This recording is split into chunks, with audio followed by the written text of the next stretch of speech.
Bismillahirrahmanirrahim. Assalamualaikum warahmatullahi wabarakatuh. Sebelum kita masuk ke bagian berikutnya, mari kita berdoa dulu. A'udzu bikalimatillahi tammati min syarri. Bismillahirrahmanirrahim. Bahwa samiul alim. Allahumma sholli ala sayyidina Muhammad sallallahu alaihi wasallam. Ini dia bagian berikutnya. Wanita yang menyerupaiku di malam hari, karya dari Resti Anjayani.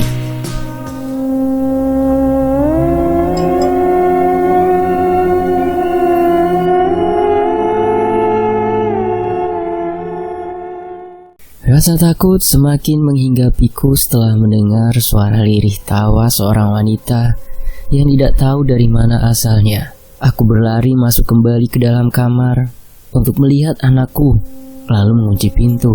Detak jantungku terasa tidak beraturan. Keringat dingin bercucuran. Kuedarkan pandanganku ke sekeliling kamar. Tidak ada siapapun kecuali aku dan kedua anakku. Kurai ponsel yang tergeletak di meja belajar Abang Raka. Aku menelpon bapak untuk menceritakan hal aneh ini. Assalamualaikum, Pak. Waalaikumsalam. Kamu kenapa, Elsa? Tanya bapak yang mendengar nafasku tersengal-sengal. Ada sosok wanita di rumah Elsa, Pak. Dia selalu datang di mimpi dan mengganggu suamiku. Sekarang dia selalu menampakkan diri menjadi Elsa. Elsa harus bagaimana, Pak? Keluhku pada bapak. Elsa, kamu harus tetap di sana. Apapun yang terjadi, kamu jangan pernah tinggalkan keluargamu, kata bapak menasihatiku. Tapi Pak, kali ini Elsa tidak bisa menghadapinya sendiri. Elsa tidak tahu harus berbuat apa. Kamu tidak sendiri, Nak. Suamimu ada. Mintalah bantuan padanya. Bapak sebenarnya banyak yang ingin Elsa ceritakan, Pak. Ya Bapak juga, Nak. Banyak hal yang ingin Bapak beritahu ke kamu. Untuk sekarang Bapak wanti-wanti agar kamu jaga diri baik-baik. Sekarang tenanglah dan ceritakan ini pada suamimu. Nanti Bapak akan pergi ke sana untuk menemuimu. Telepon pun terputus. Aku mengambil selimut lalu menutupi tubuhku. Sampai akhirnya tanpa terasa aku terlelap tidur. Suara tangisan si adik membangunkanku dari tidur. Tapi lagi-lagi tubuhku terkunci. Tidak dapat kugerakkan. Kulihat Abang Raka menatapku ketakutan di sampingku. Ternyata sosok perempuan itu sedang menindih tubuhku.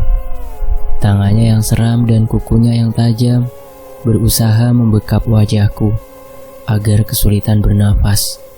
Tetapi aku berusaha meronta dan melawan. Sampai akhirnya aku berdoa di dalam hati. Dan aku pun berhasil bangun. Keesokan paginya, Abang bercerita kalau dia sempat terbangun sebentar karena mendengar aku mengigo. Katanya suaraku seperti suara orang lain, dan Abang bilang aku seperti mengatakan sesuatu, tetapi terdengar tidak jelas dan Abang tidak mengerti. Kemudian aku meyakinkannya agar dia tidak takut padaku.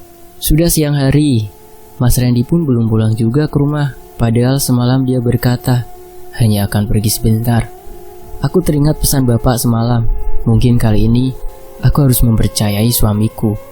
Semoga saja dia bisa membantu seperti harapanku. Kuputuskan untuk menyusul Mas Randy ke rumah mertuaku. Mas Randy pun terkejut melihatku yang tiba-tiba datang. Loh Elsa, tumben kamu nyusulin suamimu, kata ibu mertuaku. Ah enggak Bu, Elsa hanya ingin menengok ibu dan bapak. Gimana? Ibu sudah sehat? Tanyaku berbahasa basi. Alhamdulillah Nak, enggak perlu repot-repot menyusul. Randy di sini juga sudah cukup. Kamu kan repot harus bawa anak-anak. Ayo masuk. Si adik taruh di kamar Randy saja. Kasihan cucuku panas-panasan. Aku pun masuk menuju tempat yang dulu ditempati Mas Randy. Kulihat kamar Mas Randy masih rapi. Semua barang milik Mas Randy dari ia kecil hingga besar tersusun apik. Termasuk foto Mas Randy dengan mantannya. Dia berpose di tempat wisata. Tangan Mas Randy merangkul mesra kekasihnya. Kamu sudah makan, Sa? Tanya ibu mengagetkanku. Sudah bu. Ibu, itu foto pacarnya Mas Randy dulu ya? Tanyaku. Mengapa ibu masih menyimpan foto kenangan itu? Sedangkan foto perkawinan kami saja tidak terpajang di rumah ini. Iya itu Nara dan Randy waktu sama-sama masih SMA, Sa. Wah lucu ya, kataku sambil mendekat ke dinding melihat foto. Kamu jangan cemburu ya, Sa. Nara itu cinta pertamanya Randy. Mereka kenal sudah lama, dari teman kecil sampai saling suka. Enggak kok bu, Elsa ngerti, tapi kayaknya Mas Randy sulit ngerupain dia ya bu. Fotonya aja masih disimpan. Ah kamu, jodoh siapa yang tahu?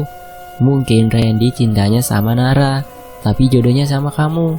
Yang penting sekarang Randy milikmu, kata ibu membesarkan hatiku. Nara sekarang apa kabarnya bu? Apa dia masih menjalin silaturahmi dengan ibu dan Mas Randy? Tanyaku penasaran. Memangnya Randy tidak cerita? Nara sudah meninggal, Sa. Tak perlu lagi kamu risaukan cinta Randy untuknya. Apa? Kataku terkejut. Apa sosok wanita yang menyerupaiku itu ada kaitannya dengan kematian Nara? Atau ada hal lain yang belum terungkap? Kala dijodohkan dulu, aku hanya tahu kalau calonku adalah pria yang sedang patah hati ditinggal kekasihnya. Tak kusangka Mas Randy ditinggal mati oleh kekasihnya itu. Pantas saja cintanya sangat dalam. Sulit bagiku untuk menggantikan Nara di hatinya Mas Randy. Dia sosok yang cantik dan berpendidikan, tidak seperti aku yang hanya tamat SMP. Nara sedang kuliah keperawatan di kota lain ketika ia meninggal karena sakit. Mas Randy hampir gila karena kehilangannya. Dia sudah menabung untuk menikah dan menunggu pujaan hatinya selesai kuliah beberapa bulan lagi. Lalu ibu menikahkan Mas Randy denganku. Begitu akhirnya ibu menceritakan semuanya padaku. Loh, ibu dan Elsa kenapa malah ngobrol di kamar? Tanya Mas Randy yang tiba-tiba masuk. Elsa, bikinin kopi untukku ya. Soalnya bikinan ibu selalu tidak pas, pinta Mas Randy. Tuh kan denger Elsa, Randy lebih suka kopi buatanmu. Gumam ibu senang. Mungkin ibu berpikir bahwa Mas Randy sudah mulai menyukai istrinya. Kapan ibu menyadari bahwa anaknya keras kepala? Bahkan setelah kami dikaruniai 2 anak, dia tetap dingin terhadap istrinya. Ternyata benar apa yang dikatakan orang.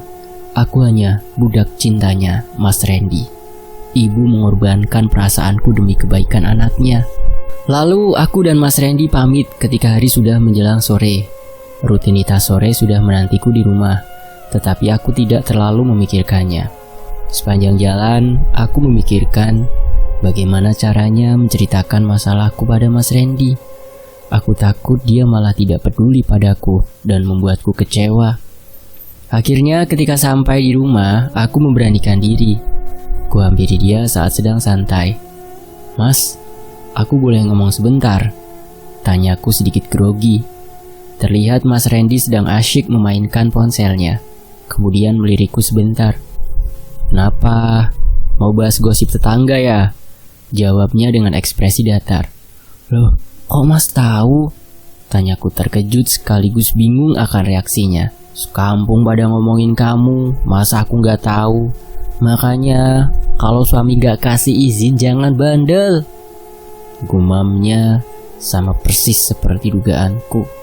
Mas Randy pasti kesal karena aku tidak menurut. Soal itu aku minta maaf mas. Sekarang aku khawatir sama makhluk yang dilihat Bu Siti di rumah kita.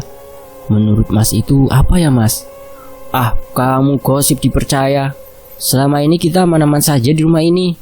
Mungkin Bu Siti bohong. Dia usil sama kamu, jawab Mas Randy santai menanggapinya. Tapi aku percaya sama omongan Bu Siti mas. Soalnya Abang Raka juga melihat sosok yang menyerupai aku, ucapku. Kali ini Mas Randy diam. Belakangan ini aku juga sering mimpi aneh mas. Ada sosok wanita bergaun merah yang selalu menindihku saat aku tidur. Dia seperti ingin menguasai tubuhku. Sepertinya dia suka sama kamu mas, tambahku. Kamu yakin sama yang kamu alami? Tanya Mas Randy. Kali ini dia terlihat serius. Mas boleh gak percaya, tapi Mas boleh tanya sendiri pada abang. Dia gak pernah bohong. Aku kasihan dengan abang, dia takut padaku Mas. Satu hal lagi yang tidak pernah aku cerita ke Mas. Apa? Tanya Mas Randy penasaran. Selama ini setiap Mas meniduriku, aku tidak pernah dalam keadaan tersadar. Tubuhku seperti ada yang menggunakannya dan aku takut jangan-jangan sosok wanita itu yang selama ini melakukannya. Astagfirullah, benar begitu Elsa?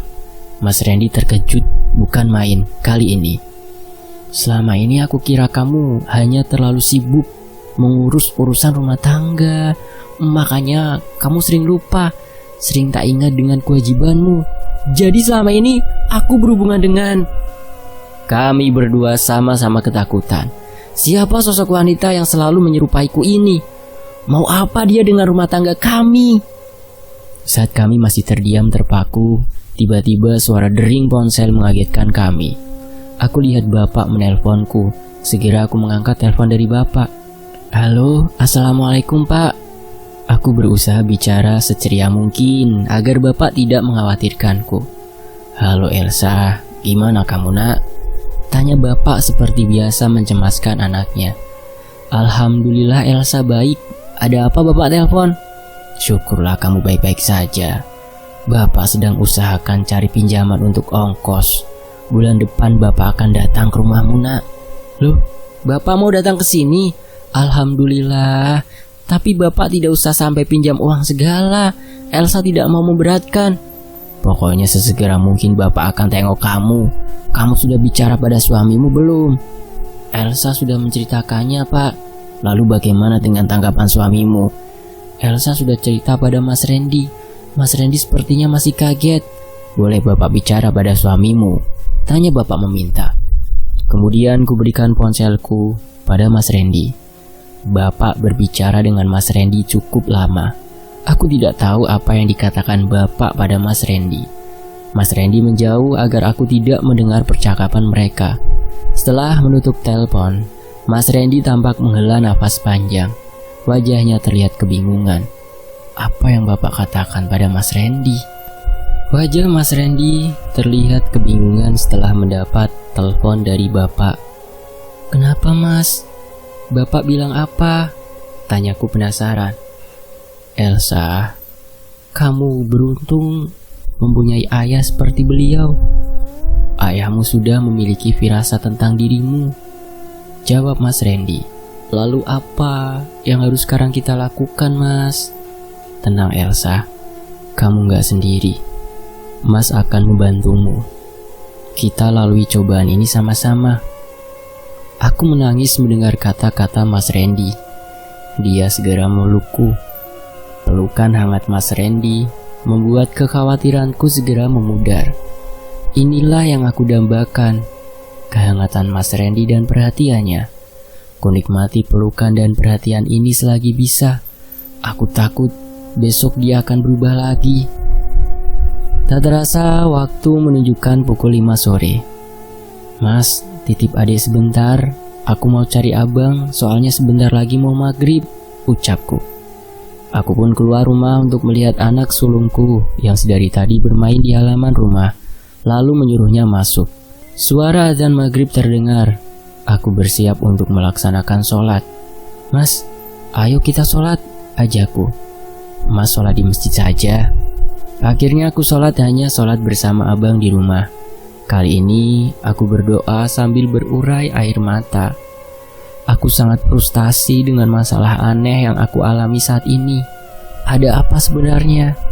Rasanya semua kejadian itu tidak masuk akal, tapi memang benar adanya. Ya Allah, aku mohon berilah aku petunjuk untuk mengatasi setiap masalah dan memecahkan rahasia di balik semua keanehan yang menimpaku. Ucapku di dalam hati dengan air mata berurai. Mama kenapa menangis? Tanya Abang Raka yang melihatku mengusap air mata dengan telapak tanganku. Gak apa-apa kok bang, jawabku sambil mencoba tersenyum. Malam ini aku bermimpi aneh lagi. Aku melihat Mas Randy menangis di rumah duka. Dia memeluk mayat yang sudah terbungkus kain kafan. Mas Randy menangis sambil berkata, "Beristirahatlah dengan tenang, aku sayang kamu." Kemudian aku mendekati Mas Randy. Namun Mas Randy tidak dapat melihatku. Begitu juga para pelayat yang lain. Mas Randy membuka penutup wajah mayat itu dan kulihat wajahku yang pucat tak bernyawa yang tergeletak di situ. Aku terkejut. Sekujur tubuhku gemetar dan aku tidak berani melihat diriku. Kemudian sosok perempuan bergaun merah yang selalu menggangguku datang. Kali ini dia tampak seperti manusia biasa. Dia mendekati Mas Randy dan memeluknya. Kemudian Mas Randy membalas pelukan itu dengan hangat. Sosok itu melihat ke arahku sambil tersenyum. "Mas Randy milikku sekarang," katanya padaku. "Siapa kau? Kenapa kau terus mengganggu rumah tanggaku?" "Dia tidak pernah mencintaimu, Elsa. Pergilah kau ke alam baka." "Tidak, kaulah yang harus pergi ke alam baka. Dasar kau iblis." "Lihatlah dirimu, Elsa. Kau hanyalah roh. Kau tidak bisa menyentuh ragamu. Sekarang Mas Randy milikku." "Tidak." Aku berusaha bangun dari mimpi burukku itu. Seluruh tubuhku terasa panas seperti terbakar. Keringat membasahi sekujur tubuhku. Nafasku tersengal-sengal. Aku teringat Raka dan Naura, anak-anakku yang masih kecil. Seolah ada kekuatan yang membantuku untuk bangun. Aku pun akhirnya berhasil bangun dari mimpiku. "Kenapa, Elsa?" tanya Mas Randy, heran melihatku bangun dengan histeris. "Aku mimpi buruk, Mas," jawabku. Mas Randy menempelkan punggung tangannya ke keningku. "Sepertinya kamu demam." Benar saja, setelah mimpi buruk itu, keesokan paginya aku jatuh sakit. Suhu tubuhku tak normal, kepalaku pusing, badanku lemas. Aku pun ambruk seketika. Aku berusaha kuat karena kasihan melihat anak-anakku, tetapi aku malah jatuh pingsan. Lalu untuk pertama kalinya aku beristirahat dari semua pekerjaan rumahku. Aku sudah menitipkan anak-anak pada Mbak Imel. "Ayo kita ke dokter." Mas Randy terlihat cemas dengan keadaanku. "Tidak usah, Mas, tidak perlu ke dokter. Besok juga sembuh. Biasanya juga aku kuat dan jarang sakit," kataku menolak. "Jangan begitu. Aku sudah berjanji pada ayah untuk menjagamu." Aku terharu mendengar perkataan Mas Randy. Semenjak pelukan hangat sore kemarin, Mas Randy berubah. Entah apa yang dikatakan bapak di telepon, tetapi kini Mas Randy lebih perhatian padaku. Seharian ini dia mengurus rumah dan menjagaku. Aku tak pernah melihat Mas Randy mengerjakan pekerjaan rumah sebelumnya. Tetapi saat ini, Mas Randy tampak berusaha untuk dapat menggantikanku. Aku pun sempat tersenyum melihatnya berpeluh-peluh. Hari ini, suamiku bersikap beda dari biasanya. Dia lebih perhatian dan bersikap lembut. Hal ini membuatku sangat bahagia. Semua pekerjaan rumah sudah selesai. Sebaiknya kita ke dokter sekarang, ajak Mas Randy. "Besok saja ke dokternya, Mas. Aku minum obat warung saja dulu. Semoga saja besok sembuh," kataku meyakinkan.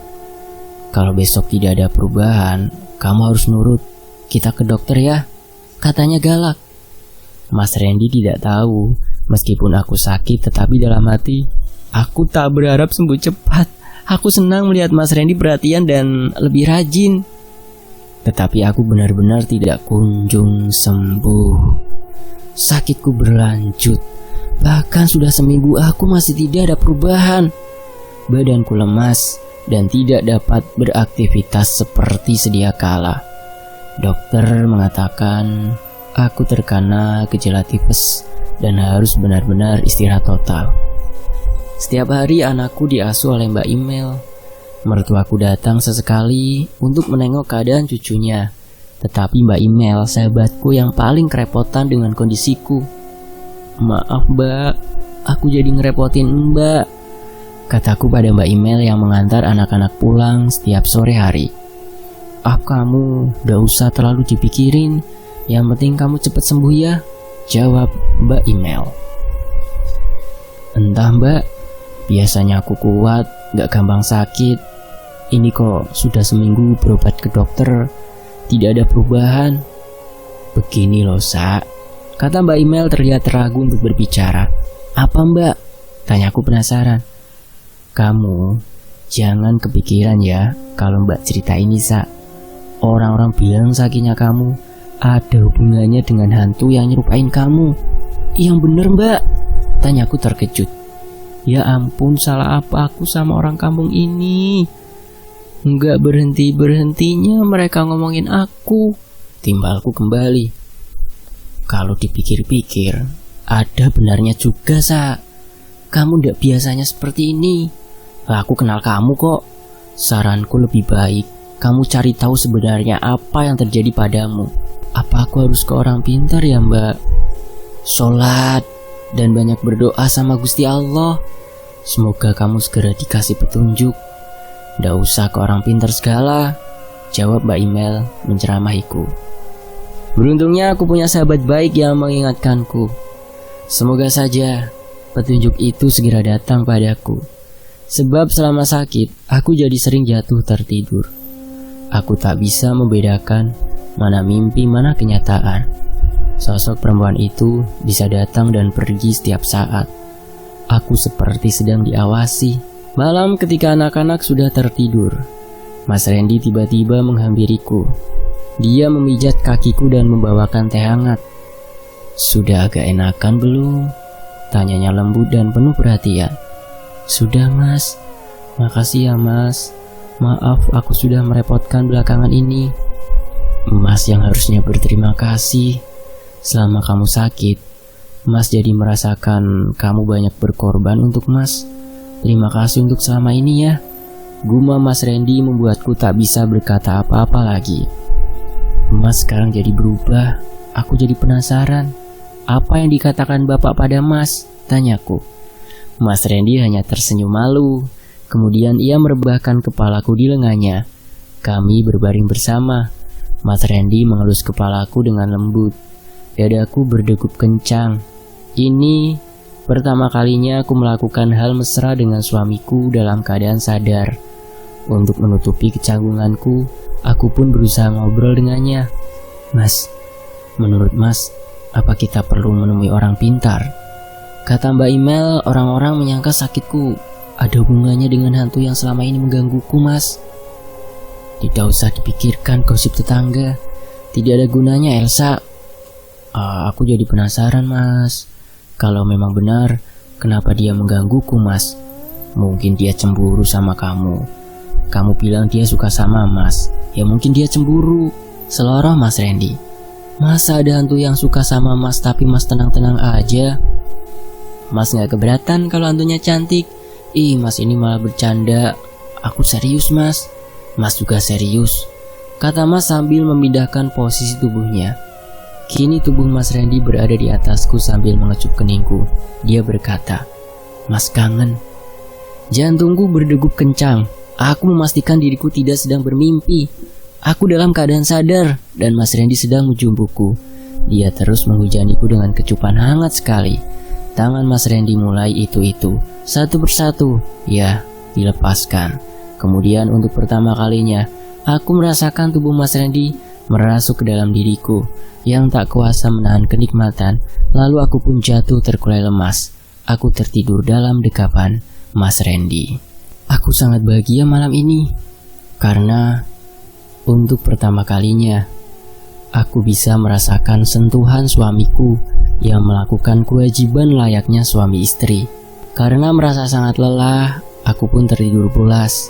Dan lagi-lagi, aku bermimpi malam ini. Namun mimpi kali ini terasa indah. Aku mengunjungi tempat yang dipenuhi bunga-bunga cantik. Aku ingat sekali tempat itu adalah taman bunga yang selalu ingin aku kunjungi bersama bapak dan ibu ketika liburan di waktu kecil. Aku pun teringat akan mereka. Aku segera menyambangi mereka. Aku melesat ke kampung halamanku dan ku ketuk pintu rumahku. Seperti biasa mereka akan menyambutku dengan terkejut. Elsa, kau datang nak? Bukankah bapak sudah memberitahu suamimu? Iya pak, Elsa datang lagi. kataku lalu memeluk bapak karena rindu. Apa suamimu tidak memberitahumu, Elsa? Tanya bapak cemas. Maksud bapak apa? Memberitahuku soal apa? Tanyaku lugu. Bapak menghela nafas panjang lalu menyuruhku duduk. Elsa, kamu sedang tidak bermimpi, nak. Seharusnya bapak langsung mengatakannya padamu waktu itu. Kata bapak membuatku terkejut. Mengatakan apa, Pak? Tanyaku semakin kebingungan. Mengapa bapak berkata seperti itu? Bapak harusnya memberitahumu, nak. Kamu sedang dalam bahaya. Seharusnya kamu tidak kesini dan meninggalkan ragamu. Bapak menjelaskan. Aku terkejut bukan main. Bapak tidak sedang bercanda. Mimpi aneh macam apa ini? Aku bertanya dalam benakku. Elsa kenapa, Pak? Memangnya ada apa dengan Elsa? Ini cuma mimpi kan, Pak? Aku tidak mungkin meninggalkan ragaku. Elsa belum mati, benar kan, Pak? Tanyaku bertubi-tubi. Bapak pun menjelaskan apa yang sebenarnya terjadi padaku. Nak, sejak kamu kecil, kamu sudah memiliki kelebihan. Kamu mampu melakukan perjalanan astral dalam keadaan tidur. Karena itu dulu waktu kamu kecil, kamu sering sakit akhirnya. Kami memutuskan untuk menghilangkan bakatmu agar kamu tidak mengalami gangguan gaib lagi. Tetapi saat ini bakatmu muncul lagi. Belakangan Bapak tahu kamu dalam keadaan banyak pikiran. Kemarin Bapak sudah minta tolong pada suamimu untuk menjelaskannya padamu. Bapak berpesan untuk menjagamu agar tidak mengalami kelelahan, baik secara jasmani maupun pikiran. Mengapa bisa seperti ini, Pak? Jadi selama ini aku sedang tidak bermimpi? Tanyaku. Selama ini Bapak selalu tahu tentangku tanpa aku beritahu. Ternyata yang sebenarnya aku pikir mimpi adalah kejadian sebenarnya. Sebaiknya sekarang kamu segera pulang. Bapak mencemaskan keadaan tubuhmu. Jika benar yang kamu ceritakan kemarin, Elsa, kamu dalam bahaya. Rohmu sudah menampakkan diri ke orang di sekitarmu. Semakin sering kamu melakukan itu, ragamu akan semakin tidak aman. Aku mencerna kata-kata Bapak. Kemudian aku menyadari satu hal. Aku sudah sering meninggalkan ragaku ketika aku bermimpi mengunjungi tempat-tempat indah. Dan keesokan harinya aku tak menyadari apa yang terjadi padaku semalam. Saat itulah aku meninggalkan ragaku. Dan Bu Siti dan anakku Raka. Akhirnya mereka tanpa sengaja melihat wujud astralku. Jika semua ini benar nyata, maka perempuan bergaun merah itu benar-benar sedang mengawasiku. Dan dia mungkin menginginkan ragaku. Atau mungkin ia sudah beberapa kali meminjamnya. Aku terperangah setelah menemukan semua jawaban. Lalu lebih baik aku berterus terang pada Bapak. Kuceritakan pada Bapak apa yang terjadi padaku.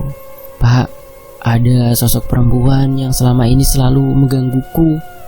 Elsa pikir selama ini dia menginginkan Mas Randy. Tapi sepertinya yang dia inginkan bukan hanya Mas Randy, tapi juga ragaku, Pak. Astagfirullahaladzim, benar begitu Elsa? Tanya Bapak terkejut. Iya, Pak, sekarang aku sakit, Pak. Sudah seminggu Elsa hanya berbaring di kamar. Ya Allah, selamatkan anakku, pekik Bapak panik. Sekarang juga kau pulang, nak. Bapak bantu doa dari sini. Saat kau pulang dan melihat sosok itu, jangan mudah percaya apapun, Elsa. Gumam Bapak menyuruhku pulang. Aku melesat pulang ke rumah dan begitu bangun aku terkejut mendapati suamiku yang sedang terpejam di sampingku mengatakan sesuatu. Nara. Terdengar suara Mas Randy dengan sangat jelas di sampingku. Suamiku itu menyebut nama wanita lain yang tak lain adalah mantan kekasihnya saat dia mengigau. Kebahagiaan yang aku rasakan sebentar itu langsung pupus ketika mendengar suamiku menyebut nama wanita lain saat dia tertidur. Ternyata begitu sulit dia melupakan mantannya itu, meski sekarang dia sudah memiliki istri dan 2 orang anak. Hatiku rasanya hancur lebih berkeping-keping. Air mata tak terasa mengalir deras di pipiku. Bersambung. Nantikan kelanjutannya hanya di Fakta Sejarah. Sambil nunggu kelanjutannya, teman-teman bisa mampir ya ke channel Cadangan Admin. Itu di layar akhir ada, tinggal disentuh saja. nanti akan langsung menuju otomatis ke channel cadangan admin. Saya pamit ya, makasih Kak Resti Anjayani, makasih teman-teman. Sampai jumpa di bagian berikutnya. Wassalamualaikum warahmatullahi wabarakatuh. Tetap di Fakta Sejarah.